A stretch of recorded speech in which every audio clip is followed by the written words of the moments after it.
Amen。OK， 咁啊，通常我開始都問問題嘅。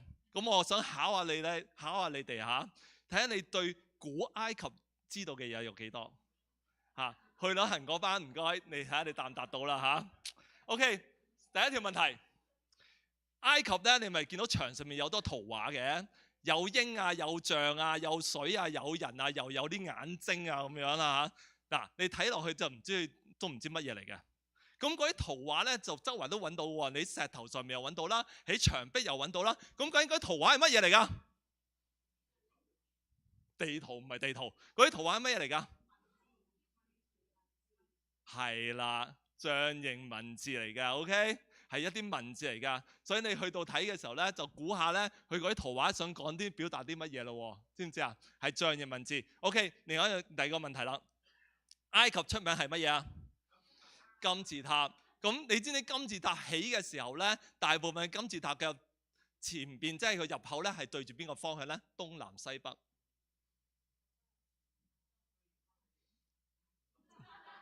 東南西北向邊面？東啊，向東，係咪啊？錯，俾多次機會你。西，向西，向北面。OK， 佢所有起嘅全部大部分都向北面，原因就係因為咧佢哋好迷信嘅，佢哋就話北邊咧有個粒星。嗰粒星代表永恆嘅，所以佢哋所有嘅入口咧都向住嗰邊嘅方向。OK， 哇！你點樣去旅行啊？你哋嚇係咪啊？OK， 我唔去旅行都同你做咁多 research 啊嚇。OK， 繼續問。OK， 金字塔係咪個個都一模一樣樣，一模一樣嘅形狀？係定唔係？係嘅舉手。唔係嘅舉手。你哋估啫，我估知道你哋係唔係嘅，個金字塔都唔同㗎。OK， 個形狀睇落去好似一樣，但係其實唔一樣㗎，所以你行埋去望真啲啊嚇。OK， 咁樣第三個問題，跟住有問題啦。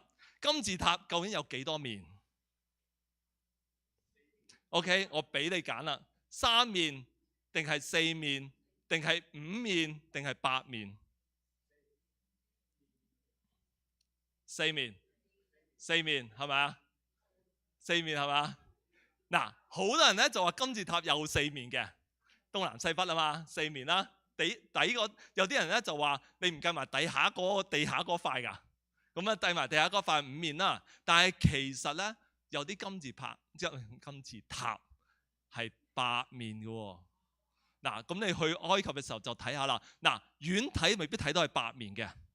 你要近睇再睇清楚，同埋由高處睇落去，又或者如果太陽光射落去嘅時候咧，就有啲金字塔係8面。點樣8面法咧？我解釋俾你聽，就係咧佢4面啦，係咪先？金字塔斜咁4面，但係佢咧每一面嘅時候咧，中間有個凹位啊，即係一條凹坑啊。咁所以咧就變咗咁樣屈咗入去，咁就形成咗2面啦。明唔明我講咩啊？明唔明啊？即係而家就變咗嗰個新嘅有啲金字塔嘅後期起咧，就係8面啦。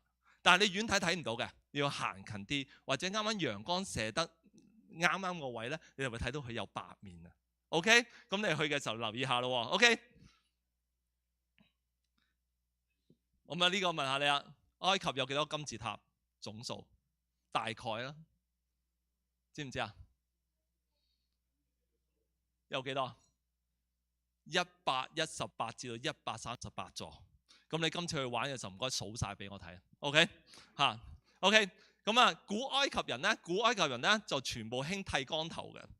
咁咩原因佢哋剃光頭咧？知唔知點解啊？慳水啊 OK 嚇，咁都有諗得到好人啊，不愧係中國人啊嚇，咁樣慳水啊 OK。點解係剃光頭咧？知唔知點解你剃光頭？男女都剃晒嘅喎，點解？慳翻啲錢，你哋真係太中國人啦！個個都話為咗慳錢咁樣嚇。OK， 因為咧佢哋嗰度地方咧，埃及咧實在太熱啦。咁咧以前咧啲人都喺度 plan 咧，驚啲頭髮咧就會熱得滯咧會生虱乸啦，係咪先？所以咧佢就剃晒光啲頭髮啦。OK， 有人估中啊？有人估賺啊，好犀利喎！我哋估中咁啊，剃晒啲頭髮，但係咧又因為剃晒啲頭髮，啲女士們覺得唔好睇，所以佢就戴假髮嘅。即係以前埃及嗰啲女士咧係戴假髮嘅。OK， 所以OK， 再問下你啊，埃及咧其實古埃及嘅時候咧有好多佢哋都係叫多神論啦嚇。咁你知唔知佢有幾多神明啦？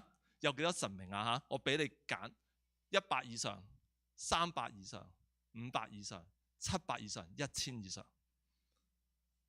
你覺得佢有幾多啊？1000啊，1000以上，其實應該係1500左右啊，咁樣，所以有1500個神明喺度啊。OK， 咁樣 OK， 咁我問啦，嗱，女人咧就中意化妝嘅，正常啊，女人中意化妝係咪先？咁古埃及嗰啲男人中唔中意化妝啊？中意係嘛？咁你化啲咩妝啊？唔係剃光頭，剃光頭唔係化妝啊。OK 嚇。化妝喎，化啲咩妝佢哋？眼啊，化眼妝啊，咁佢用咩顏色㗎？畫眼線，係2隻顏色，一隻係黑色，一隻係咩啊？藍色。咁佢沖完涼之後咧，仲會搽到咧一身嘅嗰啲香膏咧，就又塗一啲油嘅顏色㗎。嗰啲係咩顏色？知唔知啊？金色啊，係啊，咁樣。咁啊 OK， 最後一個問題啦。中國人有咩啊？中國人就有死啦！我突然間唔記得咗添。中國人有秦始皇嗰個叫咩啊？兵馬俑係啦，中國人有兵馬俑。咁古埃及人有咩啊？木乃伊。咁木乃伊裏邊有冇真係有個人喺度？真定假？真係？係啦。點解會有個人喺個木乃伊度咧？咩原因啊？咩原因啊？原因就係因為佢哋相信咧個靈魂會翻返去肉體啊，所以咧唯有如果靈魂會翻去肉體嘅時候咧，就會 keep 住有個不朽嘅肉身啦。OK， 咁所以就有咁樣。OK， 嗱，咁啊各位弟兄姊妹，你哋去旅行嘅，大家而家知少少啦。咁去到睇嘅時候就睇得過癮啲啦，係咪啊？咁最後一個問題，我想問你哋啦。最後一個問題，我想問你，點解我今日會問咁多問題關於埃及呢？錯，唔係因為佢哋去埃及，所以我啲講咁多問題。因為今日我講嘅講道係講一位人士係同埃及有關嘅。OK， 咁我哋今日去睇啦。今日個題目就係呢個，擁抱現在，面對未來 ，embrace the present。Face the future， OK？ 呢個就係我今日揀嘅題目。嗱，上個星期我哋睇到就係以撒嘅出生啦，亞伯拉罕同撒拉終於佢個應許之子出世啦，叫以撒，係咪先？咁我哋今日繼續睇下發生咩事咯，好唔好？我哋繼續睇咯，《創世紀》第21章第8節，孩子漸長，即係孩子就係以撒啦嚇。孩子漸長就斷了奶，以撒斷奶嘅日子，亞伯拉罕呢就設擺豐盛嘅筵席。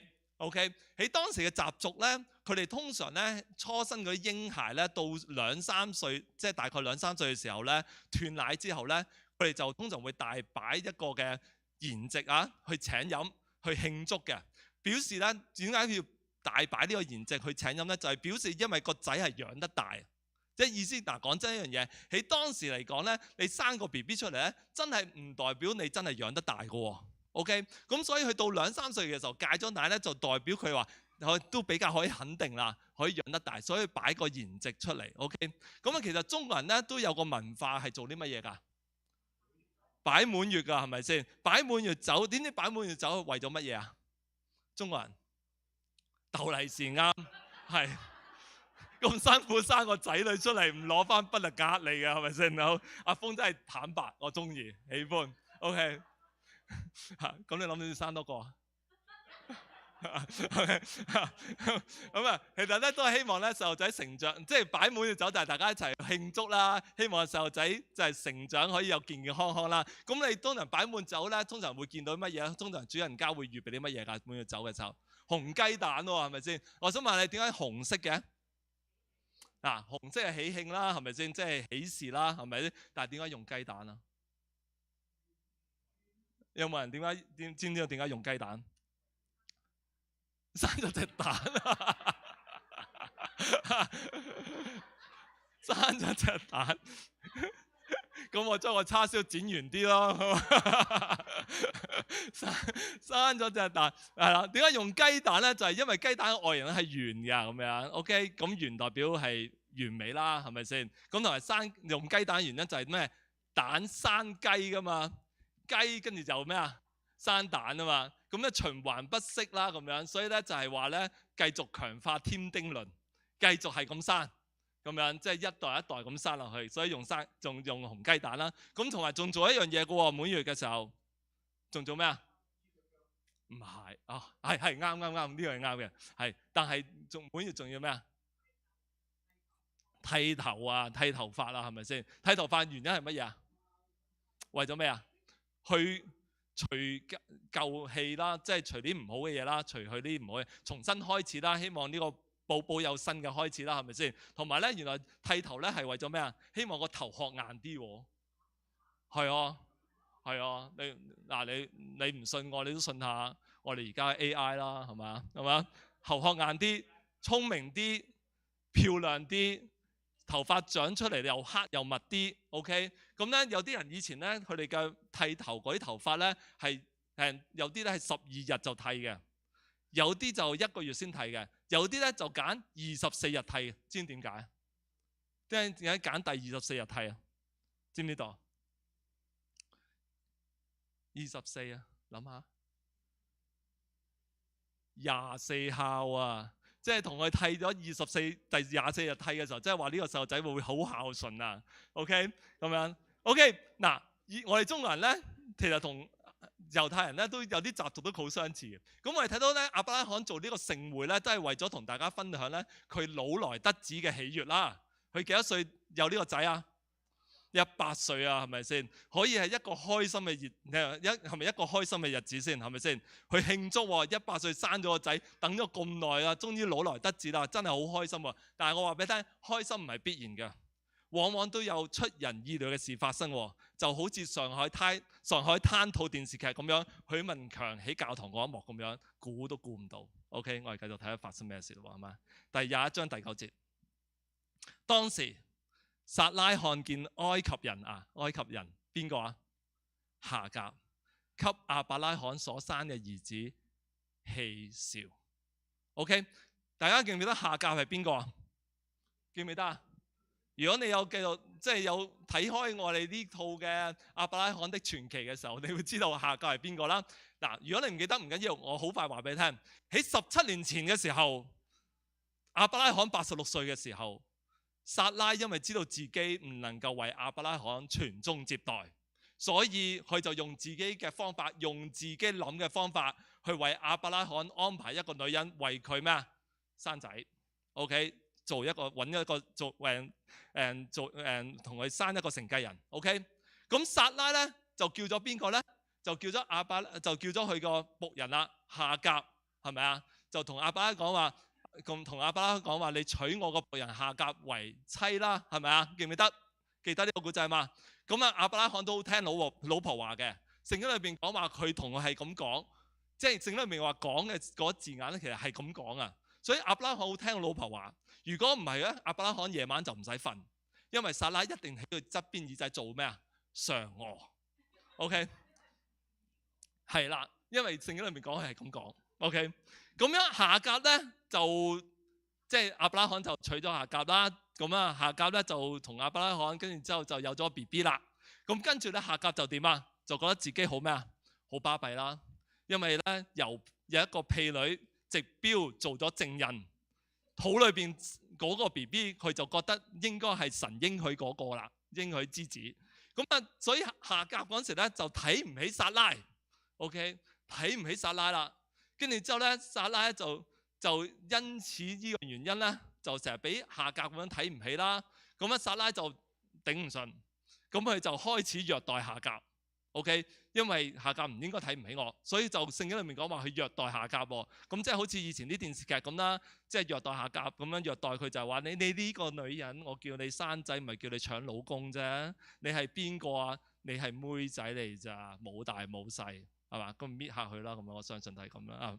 咁跟住夏甲就覺得好委屈啦，係咪先？夏甲就好委屈啦。於是夏甲點樣做啊？就含着淚説聲 goodbye。咁跟住就離家出走，咁就翻去娘家咁樣去埃及咁樣走啦。走到半路嘅時候咧，神嘅使者就同佢說話，就鼓勵夏甲就話：你唔好再走，你要翻去亞伯拉罕同撒拉身邊。但係神就話：我會看顧你。OK， 咁所以夏甲就決定都翻去，因為知道神係看顧佢，所以夏甲就好聽話，翻去亞伯拉罕同撒拉身邊。就算知道撒拉會繼續搣佢，佢都會翻去身邊。OK， 咁咧跟住之後翻到去嘅一個 BB 仔就出世啦。咁個 BB 仔叫咩名啊？係啦，咁樣以實瑪利。OK， 咁我係相信咧，喺呢個 BB 咧，喺呢段時間裏邊啊，86歲。同佢有咗 BB 生咗啦，到而家100歲生咗以撒嘅時候，大概呢個細路仔幾多歲到啊？13、13歲到啦，13、14歲到啦。咁喺呢10幾年裏邊啦，咁喺以撒即係撒拉啦，撒拉即係亞伯拉罕嘅太太，佢唔知道佢有冇 BB 噶嘛，係咪先？所以我相信喺呢10幾年裏邊，亞伯拉罕都相信呢個以實瑪利，即係呢個夏甲生嘅 BB 咧，就係神所應許嗰個應許之子啦。即係呢10幾年佢會咁諗噶嘛，冇錯啫，因為佢都唔知道撒拉究竟會唔會生 BB 嘅，啱唔啱 ？OK， 你諗下啦，你估下啦，如果你係撒拉嘅話，喺10幾年裏邊望住夏甲同埋佢個仔，你個心情會點樣？一定唔開心啦，條氣一定好唔順啦。睇夏甲嘅成日喺屋企篤眼篤鼻啦，係咪先？但係直到喺亞伯拉罕99歲，神同佢講話：你個應許之子係應該從邊個生㗎？從撒拉生嘅。咁撒拉聽到之後，佢個地位就提升咗啦。1年之後，撒拉去90歲嘅時候就生咗邊個？以撒啦。OK， 我係睇到啦。咁啊，你唔好以為咁樣就皆大歡喜喎。OK。撒拉生咗個應許之子咧，真係神所應許啦。呢個以撒先係神所應許嘅。你唔好以為咁啊，皆大歡喜，其實仲弊。點解咧？因為亞伯拉罕而家有幾多個仔啊？2個仔。OK， 一山不能咩啊？藏二虎。點解咧？點解咁弊咧？我話俾你聽，點解咁弊咯？喺當時咧，你要明白有一個習俗，呢個習俗咧係講分家產。你唔知當時嘅習俗係點分家產呢？咁我就問下你哋先。如果你哋有2個仔，你會點分你嘅家產？平均分定係一個多啲，一個少啲？我就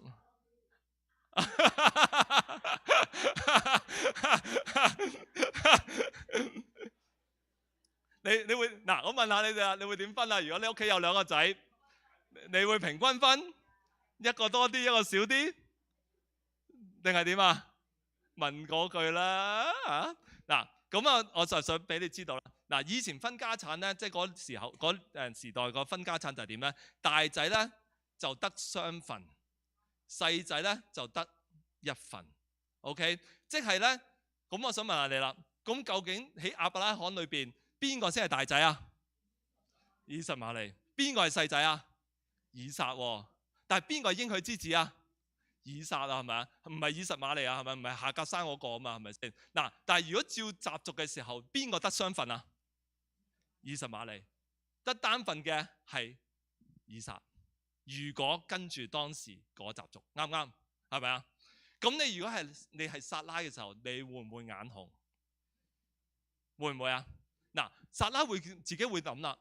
喂，以撒先係神應許計劃裏邊嘅承繼人嚟嘅喎，係咪啊？嗱，真命天子就係以撒啦，係咪先？撒拉會咁諗噶嘛，係咪啊？而呢個夏甲根本就唔夠班，佢嗰根本上就唔係神嘅應許之子，係咪啊？咁你諗下啦，其實整件夏甲嘅事件嘅發生係邊個搞出嚟噶？撒拉搞出嚟噶嘛？嗱，當初如果佢有堅定嘅信心，就唔會用自己嘅方法咧去成就神嘅應許啦，係咪先？嗱，見到我上個星期講嘛，如果你要經歷神嘅奇妙，你要有信心之餘，又要咩啊？有耐性，亦都要謙卑。嗱，撒拉今次咧就又冇信心，又冇耐性，又唔謙卑，所以搞出咗個大頭佛啦。OK， 中國人有句説話叫大頭佛，你明唔明點解啊？即係搞出一紮嘢出嚟啦，係嘛？大家明唔明大頭佛係點樣攞出嚟㗎？你成日咁講都唔知㗎，係咪？唔係真係講個佛㗎嚇。OK， 大頭佛咧，佢係一個公仔面具嚟㗎。公仔面具咧就好大個公仔面具。咁你有冇睇過啲龍虎武師咧？有個戴住個面具，跟住揸住個大葵繩度潑下潑下嘅，就係講緊嗰個大頭佛啦。咁點解話大頭佛去搞出大頭佛咧？原因就係嗰潑線嗰個咧，通常係潑咧後邊就有班喺度大龍鳳喺度跳嚟跳去啊嘛，就係咁嘅意思啦。搞出大頭佛。OK， 我哋睇翻呢個故仔啦。唔發生咗都發生咗啦，係咪啊？睇下又發生啲乜嘢事咯，好唔好？咁撒拉咧，本來喺呢個盛宴裏邊係好開心嘅，大家慶祝緊以撒嘅已經3歲啦，斷咗奶啦，大家好開心，有個盛宴啦，搞緊一個盛宴，大家好開心。但係咧呢個開心嘅盛宴就變到好唔開心啦。點解咧？因為撒拉見到夏甲個仔做乜嘢啊？戲笑，戲笑，戲笑係咩意思啊？戲笑佢個仔咩意思？咩叫戲笑啊？戲笑就係其實代表係恥辱咁樣笑佢。嗱，通常你去戲笑一個人，去一個恥辱一個人嘅時候，通常係點恥辱一個人咧？通常就係做啲乜嘢啊？人身攻擊，係咪啊？通常你人身攻擊先叫戲笑，即係恥笑。即係我相信可能夏甲個仔走埋見到佢個細佬就話：哇，你又矮又肥啦，個樣又唔似佢阿爸咁靚仔啦，真係人頭豬腦啊你，係咪啊？咁啊。即係佢用一個戲笑，一個嘲弄以撒。嗱，如果你係撒拉見到嘅，你會點啊？火都嚟埋啦，係咪先？不嬲咧，夏甲已經睇唔順眼夏甲同埋佢個仔喺家裏邊噶啦。今次就唔係一個好嘅機會去咩啊？除去眼中釘。哇！似唔似無線啲電視劇啊？而家嗱，我哋睇下撒拉點做咯。今次撒拉究竟佢再搞啲乜嘢出嚟咯？我哋繼續睇第21章第10節，佢就對亞伯拉罕咁講啦：你把這使女和她兒子咩啊講出去，因為這使女嘅兒子不可與我嘅兒子以撒一同咩啊承受產業。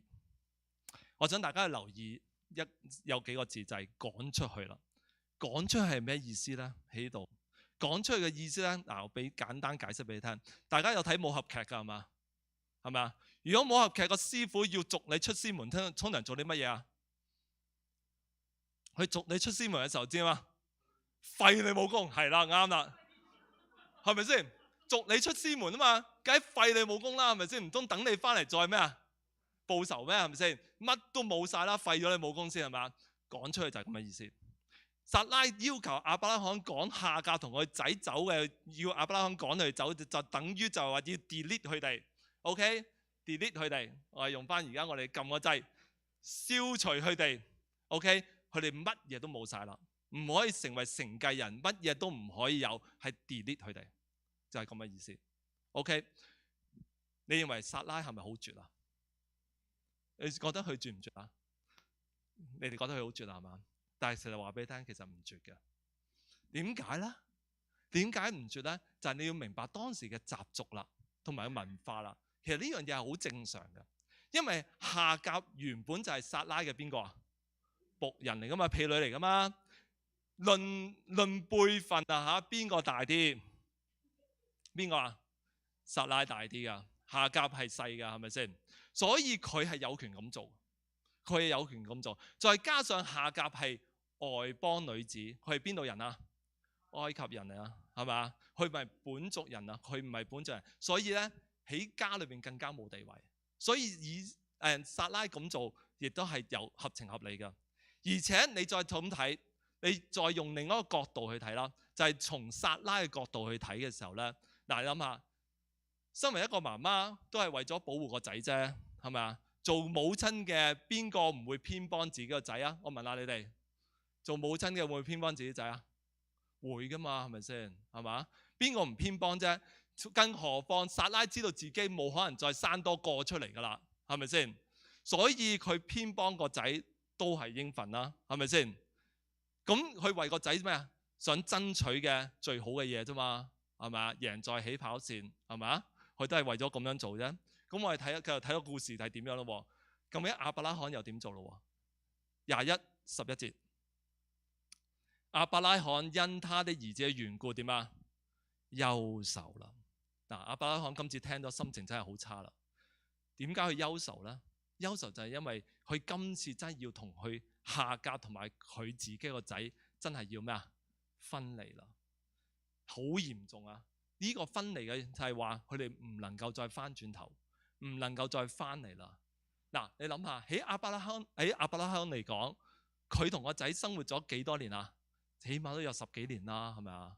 係咪啊？14、17年咁樣，始終都係自己個仔啦，係咪先？點都有感情㗎，係咪先？我哋中國人其實有句説話成日都咁講啊，你養隻狗都有感情啦，係咪先？啱唔啱嚇？所以我話俾你聽，原來係真嘅，養隻狗都有感情。當我阿哥咧話俾我聽，佢嘅隻狗病咗咧，我唔知點解咧，去睇佢嗰隻狗啲相咧，睇得下我都流眼淚㗎嚇。係原來真係有感情㗎，係咪先？咁亞伯拉罕今次真係又憂，即係又 worry 又愁又 sad 啦，係嘛？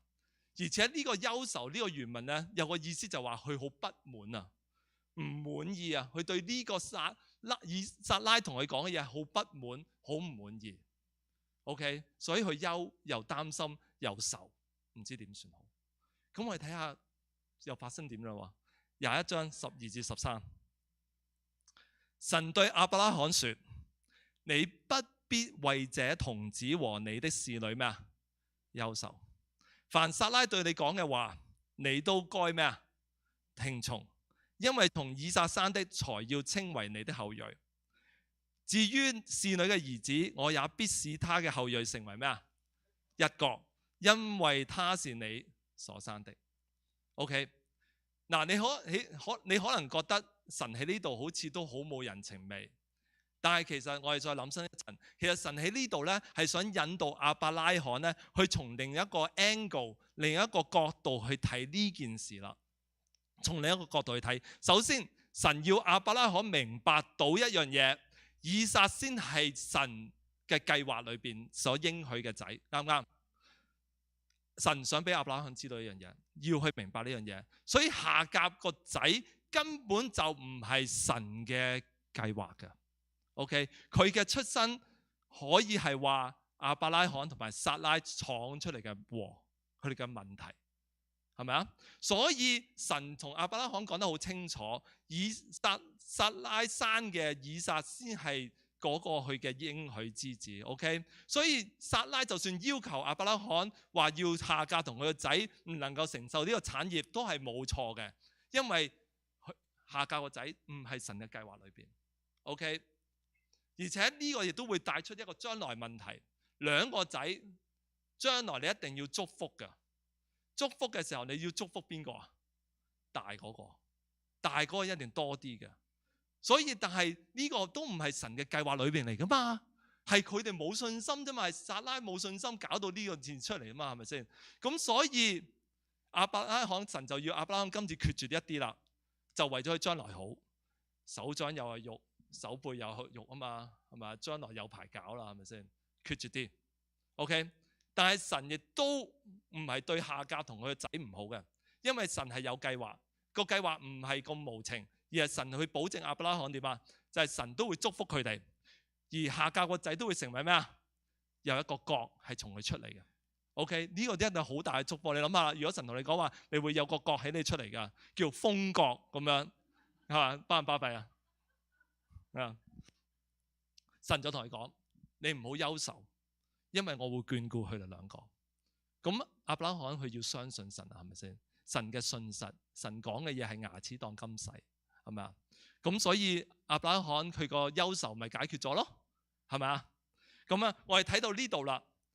我想問下你，你估亞伯拉罕趕唔趕佢哋走？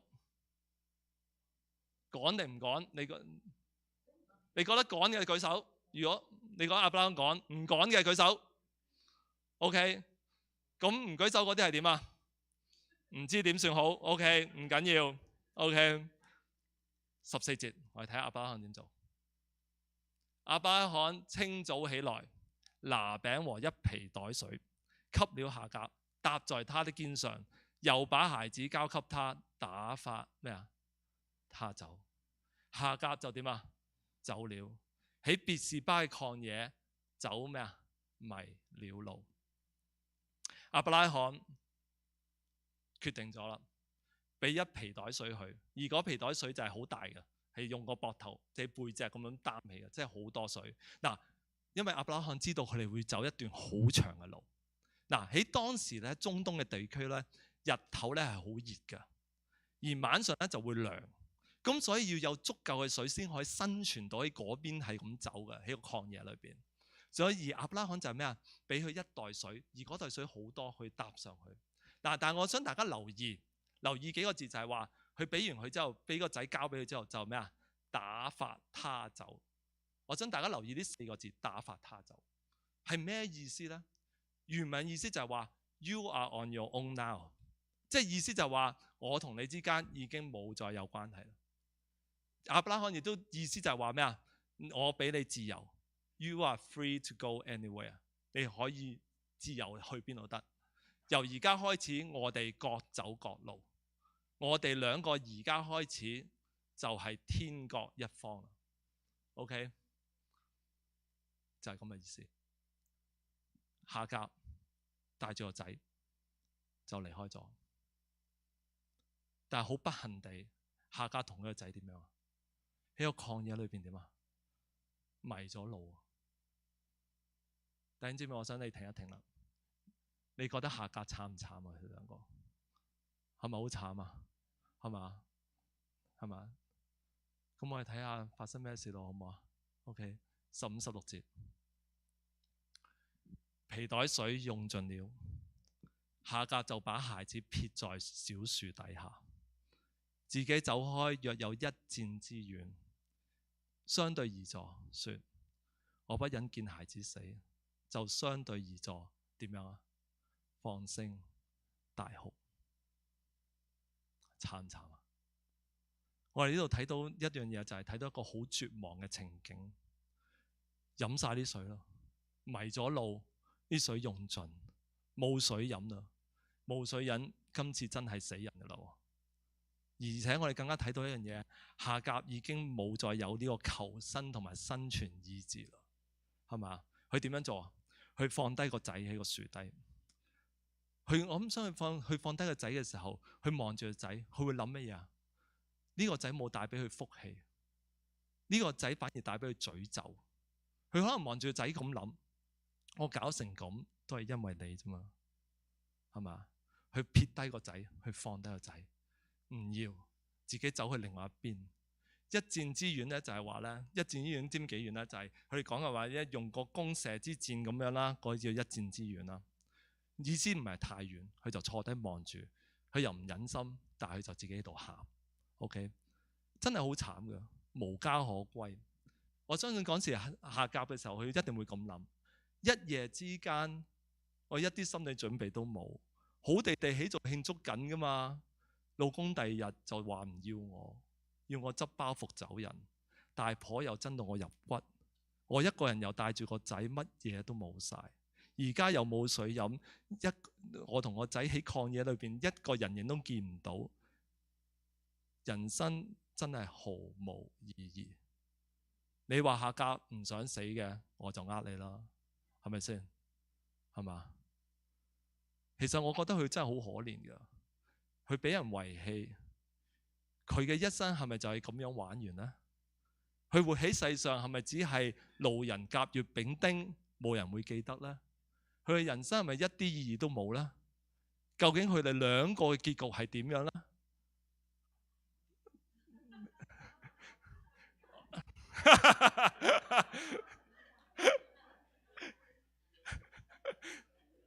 咁都俾你估錯咗，唔係咯？我會繼續講埋落去。係咪好緊張咧？係咪好緊張咧？大家想唔想知道結果係點樣啊？個結果係點啊 ？OK 啊？嗱，我話俾你聽，我都係講古佬嚟㗎，係咪 ？OK 嗱，結論啦 ，conclusion。今次我用經文去做 conclusion， 好唔好？我用經文去結論呢個故仔嘅結局係點咯 ？OK， 我哋一齊去睇17至21節。神聽見童子嘅聲音，神嘅使者從天上呼叫夏甲說：夏甲，你為何這樣呢？不要害怕，神已經聽見童子的聲音了。起來，把童子咩啊？抱在懷中，我必使他的後裔成為咩啊？大國。我哋繼續睇，神使夏甲嘅眼睛明亮，他就看見咩啊？一口水井，便去將皮袋盛滿水，給童子喝。神保佑童子，他就漸長，住在曠野，成了咩啊？弓箭手。他住在巴蘭嘅曠野，他母親從埃及地給他娶了咩啊？一個妻子。哇！呢個就係個結局啦。喺夏甲最絕望嘅時候，喺佢最覺得冇人 care 同埋同情佢嘅時候，佢兩母女嘅生死冇人 care 冇人同情嘅時候，死喺一個冇人知嘅地方，連屍都冇人同佢執嘅地方，喺嗰個時候，喺最絕望嘅時候，天地萬物嘅神就同佢說話，就派個使者同佢講咩啊？你唔使驚，神已經聽到邊個嘅聲音啊？神聽到邊個聲音啊？佢話童子，即係個兒子嘅聲音啊！嗱，你有冇諗過一個好奇怪？邊個喺度喊？撒拉喊，但係佢話聽到佢個仔嘅聲音。但神唔係話佢我聽到你呼喊嗰個聲音，佢話聽到個仔嘅呼喊聲音。點解會咁樣呢？有冇諗下點解？點解話聽到童子唔係聽到夏甲呢？咁我哋對夏甲唔關懷啊？點解 ？OK， 我想問下你，對夏甲嚟講，佢個仔就係佢人生嘅咩啊？問題。佢個仔就係佢人生嘅問題。佢個仔就係害到佢咁慘。佢個仔就係令到佢咩？人生失去希望，令到佢失去希望。連夏甲自己都想咩啊？放低個仔，撇低佢咯，係咪啊？反而神冇放棄過佢哋兩個，尤其是佢個仔，神冇忘記佢哋。你記得之前咧，神同亞伯拉罕講咩啊？我會祝福咩啊？夏甲個仔，佢會成為一國，所以叫亞伯拉罕唔好憂愁，你唔需要愁，因為我會看顧佢哋。我哋睇到神真係看顧。我想大家留意，神吩咐夏甲跟住做啲乜嘢？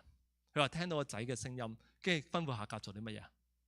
叫佢起身，你將你個仔咩啊？抱入咩啊？佢個懷中。神要求夏甲做啲乜嘢？你撇低嘅，我要你再次咩啊？抱翻佢。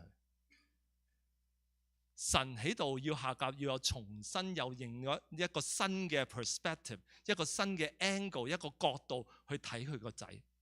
之前佢睇個仔一個問題，令到佢好慘，一個詛咒。但係神要去抱翻呢個仔，去重新去用另一個角度去睇呢個問題啦。原文意思個抱啊，知呢個抱嘅意思係乜嘢？抱嘅就係話勇敢、剛強，你要緊握住。Be strong, be courageous， 你要 hold tight 啊！呢個就係原文嘅意思，就係叫抱嘅意思。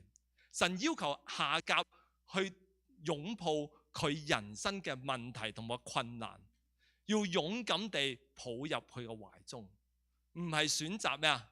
放棄或者逃避，而係去咩啊？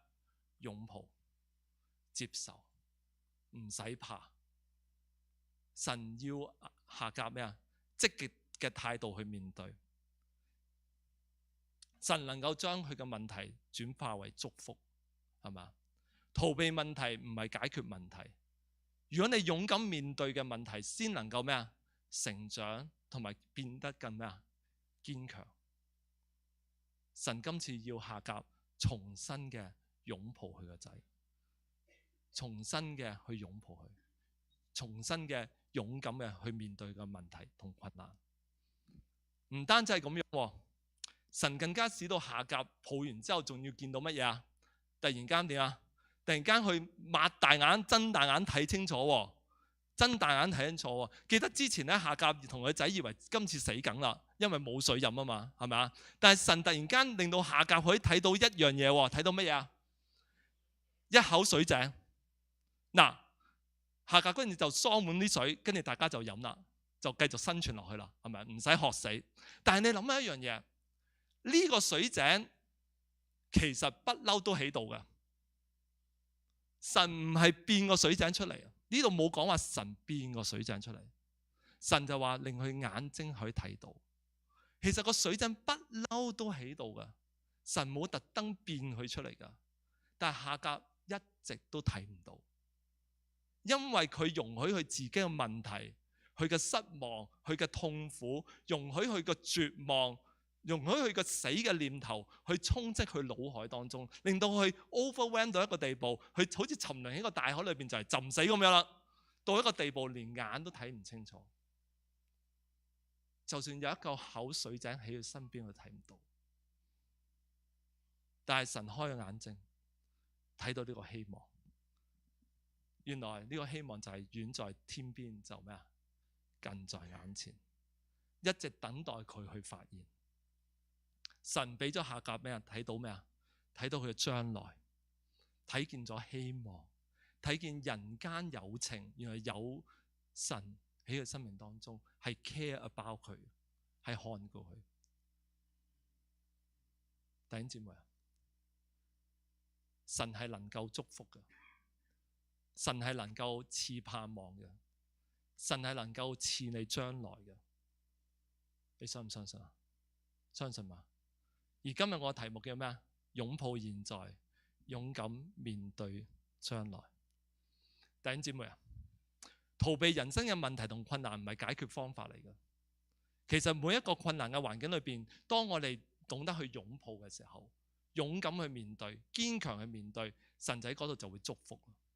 擁抱係點啊？擁抱就係你承認 acknowledge， 亦都係 recognize 你認知你嘅問題同困難。當我哋認知問題同困難嘅時候，我哋點啊？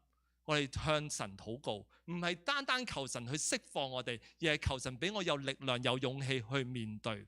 呢個就係叫擁抱。夏甲今次佢再次擁抱呢個仔，點解佢可以咁做啊？因為知道唔單止佢嘅力量，而係知道神與佢同在。佢在逆境當中，神俾佢個祝福，俾佢希望，所以佢可以擁抱呢個仔。弟兄姊妹，有時我哋喺困難裏邊，我哋睇唔睇到我身邊有希望？弟兄姊妹，好多時候我哋困難裏邊，我哋俾困難裏邊去充斥我哋腦裏邊，睇唔到身邊，原來身邊有一口水井喺度，我哋睇唔到。希望係乜嘢啊？希望可以從一個身邊愛你嘅人、關懷你嘅人當中去睇到，係嘛？希望可以係乜嘢？希望可以就係突然間你會從另一個角度去睇你個問題。希望係乜嘢啊？希望就係可能你個心態突然間改變，唔再選擇放棄，唔再選擇去我負面去睇，而係點啊？做一個積極嘅人生去睇。呢個就係希望。神俾夏甲睇到呢個希望。但係最重要我哋睇到一樣嘢，夏甲就係咩啊？轉向神。我哋在呢個絕望當中、困境當中，我哋有冇轉向神？我哋有冇轉向一位愛你、愛我嘅神？我哋有冇去尋求神嘅安慰、平安同埋愛？當我哋尋求嘅時候，我哋會睇到奇妙嘅事發生。相信嗎？你相信神喺你身上會作奇妙嘅事嗎？喺最後，想同大家分享一首詩歌。呢首詩歌用咗一段時間去寫，我係為咗今次講道去寫。咁呢首詩歌係同呢個講道有關。我哋睇一睇啲歌詞好唔好？我哋睇一睇啲歌詞。繁華中誰像你？誰會愛我像你？在我不認識你時，你卻愛我像大海那樣深。OK， 我哋再下。當我活在黑暗之中，看到你榮光，就好似夏甲咁樣睇到呢口水井。困難之中，因你嘅愛堅固我心房，我就可以勇敢往前走。因你的愛給我力量，走過每個春夏秋冬。就好似夏甲一樣，因為知道神嘅眷顧，再次站起嚟去面對神俾佢力量，去面對每一個春夏秋冬，由佢嘅將來。我哋繼續睇。當我迷失十字路口，緊握你雙手，就好似夏甲再次擁抱。不知所措時，你的愛平靜我心扉。我願意跟隨你，每一天帶着微笑走到世界盡頭。就好似夏甲咁樣，當佢不知所措嘅時候，唔知點算好嘅時候，神看見，神聽見，神安慰佢，你唔使怕。到最後就係咩啊？我願意跟隨你，每一天帶着微笑走到世界盡頭。你哋信咗主，我哋有冇帶着微笑去走到我哋人生最後一刻？我哋帶着微笑，我哋勇敢面對。Amen。OK， 呢首歌我請阿 Florence 同埋阿 Paul 上台為唱俾我哋聽。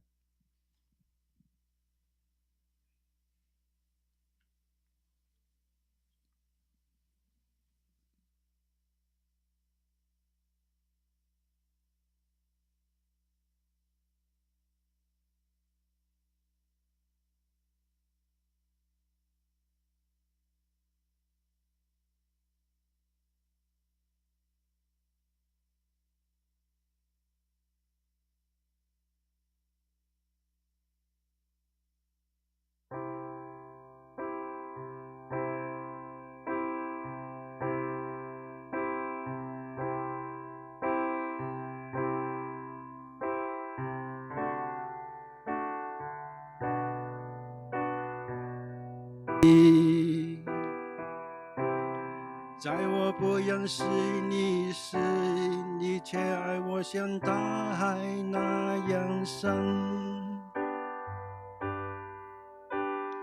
黄花中谁像你？谁会爱我像你？在我不认识你时，你却爱我像大海那样深。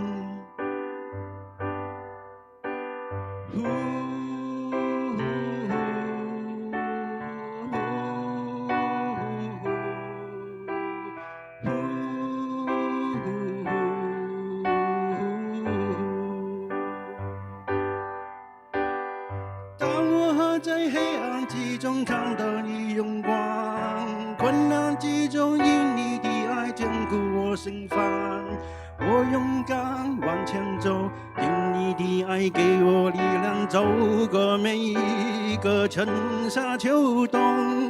当我迷失世界路口，紧握你双手，不计所措，是你的爱平静我心扉。我愿意跟随你，每一天带着微笑找到世界的尽头。